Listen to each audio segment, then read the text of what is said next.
اور ساتھ نے یہ حکم دیا ہے تمہیں اپنے آخری سانس تک میرے پیارے آقا صلی اللہ علیہ وسلم محمد کریم صلی اللہ علیہ وسلم کی عبادت کرنا، اپنے آخری لمحے تک اللہ کے حبیب صلی اللہ علیہ وسلم کی محبت میں سرگردہ رہنا، کہیں ایسا نہ خبر میرے تک نہ پہنچے کہ تم میں سے کوئی بندہ بھی ایسا ہے جس نے محمد رسول اللہ صلی اللہ علیہ وسلم کے حکم سے سرگردانی کی ہے۔ اگر تم میں سے میری قوم میں سے کسی نے رسول اللہ صلی اللہ علیہ وسلم کے حکم کے بعد وہ پیچھے رہا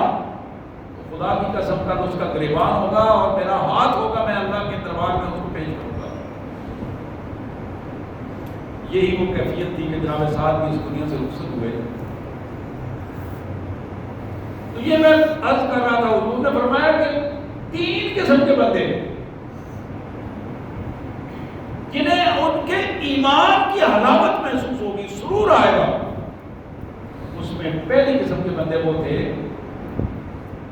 جو اللہ اور اللہ کے رسول صلی اللہ علیہ وسلم سے محبت کرتے ہیں، اور اس طرح محبت کرتے ہیں احبا الیہما مما سواہما، کہ دنیا میں پھر ان کے سامنے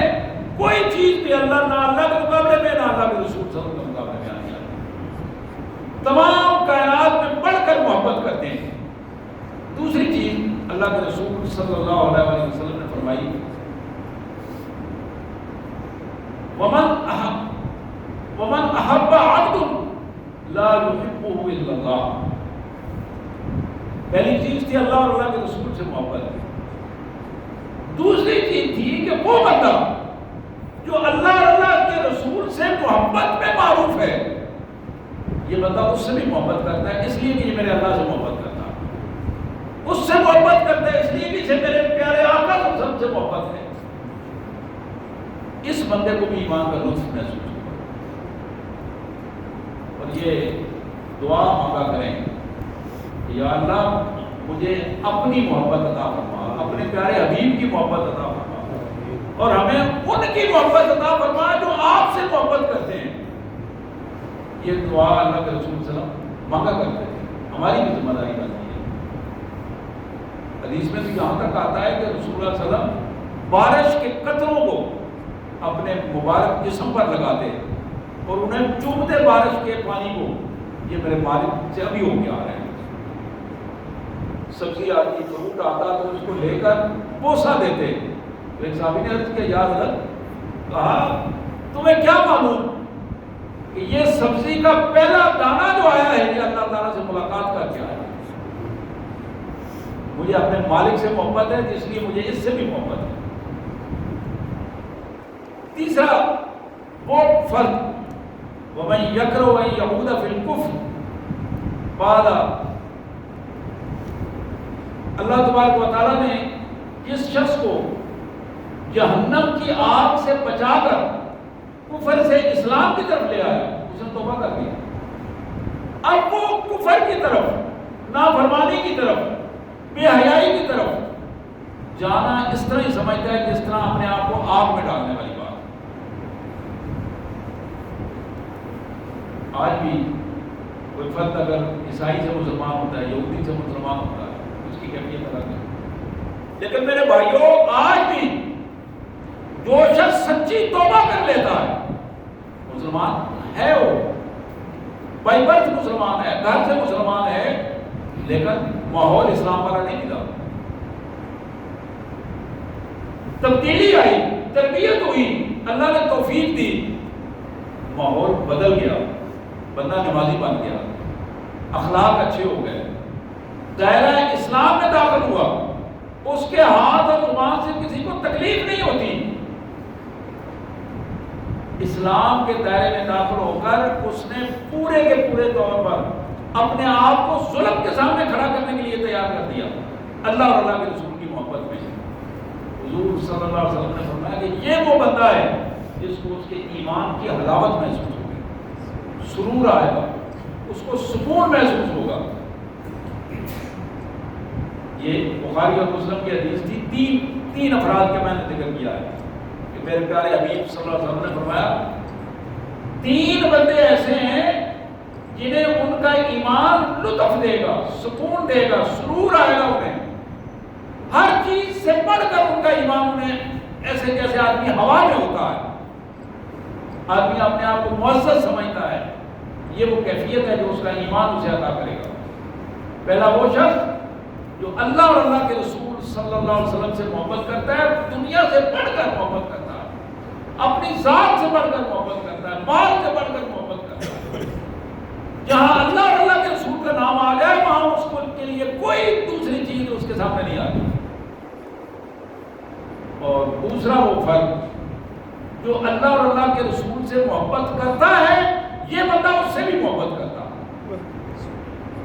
اور تیسرا وہ فرد جس کو اللہ نے توفیق دی،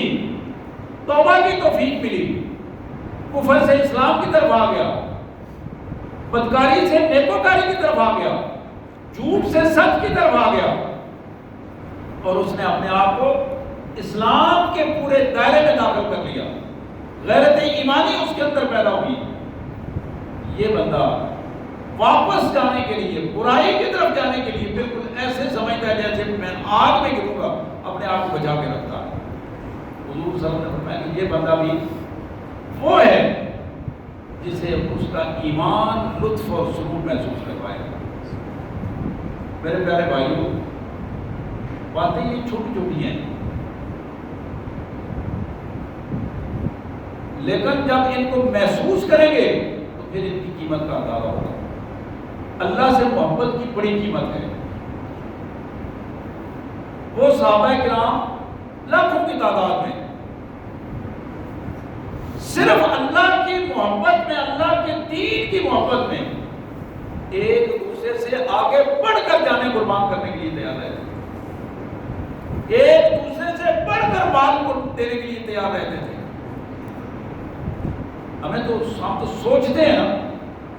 غزوہ تبوک میں اللہ کی محبت تھی، پھل پکا ہوا ہے، فصل پکی ہوئی ہے، حکم آیا ہے کہ جو کچھ اپنے گھروں میں ہے وہ لے کے آ جاؤ۔ اور یہی وہ موقع تھا جہاں ابو بکر صدیق رضی اللہ عنہ نے پورے گھر کا سامان دیا، حضرت عمر فاروق نے آدھا سامان دیا، حضرت عثمان غنی نے سونے کے 1000 اشرفیاں جیب سے نکالی اور محمد رسول اللہ صلی اللہ علیہ وسلم کے دونوں ہاتھوں پہ رکھی اور عرض کی یا حضرت یہ پیش ہے، اور 1000 بندے کی سواری کا بندوبست بھی میں کروں گا، کھانے پینے کا بندوبست بھی میں کروں گا، مجاہدین 1000 بندے کو میں لے کے جاؤں گا، لے آؤں گا۔ حدیث میں آتا ہے رسول اللہ صلی اللہ علیہ وسلم کے چہرہ اکبر خوشی سے چمک رہا تھا، اور آپ ان سونے کی ٹکڑیوں کو اوپر نیچے کر کے کہہ رہے تھے عثمان آج کے بعد تمہارا کوئی گناہ تمہارے لیے نقصان دہ نہیں ہوگا، اللہ تعالیٰ تمہاری حفاظت فرمائے گا۔ تو میرے پیارے بھائیوں، یہ مال و دولت پانی کی طرح بہا دینا، یہ کیا چیز ہے؟ جان کو قربان کر دینا اللہ کی محبت میں۔ بڑی مشہور بات ہے کہ قحط کے دور میں مدینہ منورہ میں باہر آ کے قافلہ رکا، لوگوں نے اپنی بساط سے زیادہ قیمت لگائی گلے کی، دینے والا نہیں دے رہا تھا، اتنے میں حضرت عثمان آئے، گلہ ان کا تھا، اس نے کہا بھائی مالک آ گئے آپ ان سے بات کر دیں۔ حضرت عثمان سے بات ہوئی، لوگ پوچھ چکے، چلو آپ مسئلہ حل ہو گیا ہے۔ لوگوں نے کہا جی آپ جو آپ کہتے ہیں آپ فرمائیں تو ہم پیسے دے کے لے جائیں۔ کہا کتنے پیسے دیتے ہو؟ کہا دگنے لے لیں، 3 گنا لے لیں، جتنے آپ کہتے ہیں آپ کا سامان ہے۔ کہا بھائی مجھے تو 100 گنا سے بھی زیادہ، 70 گنا سے بھی زیادہ ایک آفر آئی ہوئی ہے۔ انہوں نے کہا جی اب یہ ہمارے پاس کی بات نہیں ہے، 70 گنا سے زیادہ، 100 گنا سے زیادہ آپ فرمانے لگے، یہ تو 700-750 گنا کی بات بھی ہے۔ جب وہ سارے لوگ اکٹھے ہو گئے، آپ نے فرمایا کہ اپنی اپنی ضرورت کے مطابق سارے لے جائیں، یہ اللہ کا مال ہے اور اللہ کے راستے میں جا رہا ہے۔ تو میرے بھائیوں، یہ محبت ہے، اس محبت کا تقاضا اللہ اور اللہ کے رسول ہم سے کرتے ہیں کہ آج میرا اور آپ کا عمل دیکھا جائے گا۔ یہ نہیں ہے کہ میں لاکھوں خرچ کروں، جو کچھ میرے پاس ہے، جتنی میری ہمت ہے، اس کے اعتبار سے میں اپنی جان کتنی لگاتا ہوں، اپنا مال کتنا لگاتا ہوں، اپنے مسائل کتنے اللہ اور اللہ کے رسول کے راستے میں لگاتا ہوں. اللہ نے اس کی توفیق عطا فرمائے. باقی دعوانا الحمدللہ رب العالمین.